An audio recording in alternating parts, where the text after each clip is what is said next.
એના માટે શું કરવાનું? બંદૂક રાખવાની. એટલે બંદૂક તો મચ્છર માટે આપણે ધ્યાન રાખવાનું. આપણે સાંજના સમયે બારી બારણા બંધ રાખવા, કારણ કે આપણે સાંજના સમયે જોઈએ મચ્છર આપણા ઘરની અંદર આવી છે, બરાબર. પછી આપણને છે રાતે સૂતા હોય એટલે કરડે, અને કરડે એટલે શું થાય તો કે મેલેરિયા, ડેન્ગ્યુ, ચિકનગુનિયા. મેલેરિયાની અંદર શું થાય ખબર છે? મેલેરિયા આવે ને એટલે આપણે ઠંડી લાગે, એ મેલેરિયા હોય છે.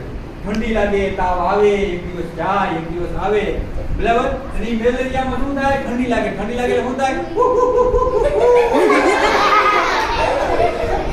ઠંડી લાગે એટલે આપણે ગુજારી આવે શરીર અને આપણે બીમાર પડીએ.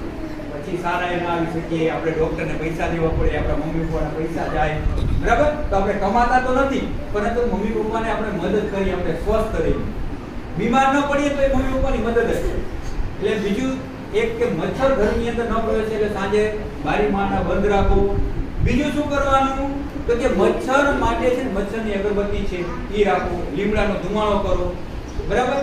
અને બીજું આખી બાઈના બને ત્યાં સુધી કપડા તો ઓઢી જુઓ અથવા પંખા નીચે બેસો, બરાબર. કારણ કે શું થાય તો કે મચ્છર છે ને આપણે કરડી ન શકે, અને મચ્છર ન કરડે.